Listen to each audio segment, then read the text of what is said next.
وأيوب إذ نادى ربه أني مسني الضر وأنت أرحم الراحمين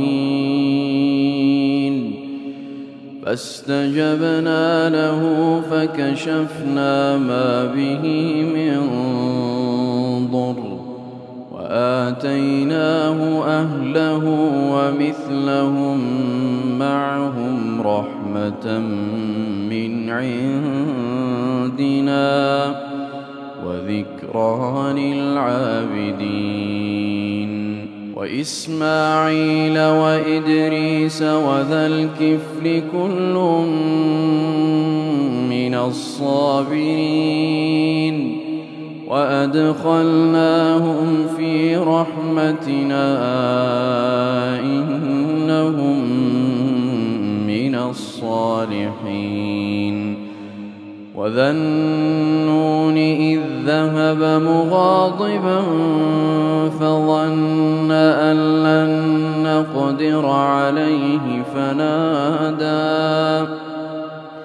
فنادى في الظلمات أن لا إله إلا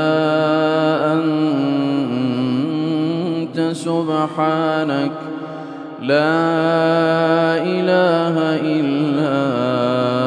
أنت سبحانك إني كنت من الظالمين فاستجبنا له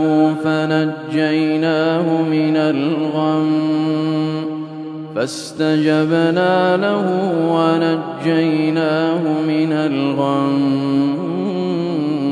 وكذلك ننجي المؤمنين وزكريا إذ نادى ربه رب لا تذرني فردا وأنت خير الوارثين فاستجبنا له ووهبنا له يحيى وأصلحنا له زوجه إنهم كانوا يسارعون في الخيرات ويدعوننا رغبا ورهبا وكانوا لنا خاشعين والتي أحصنت فرجها فنفخنا فيه من روحنا وجعلناها وابنها آية للعالمين.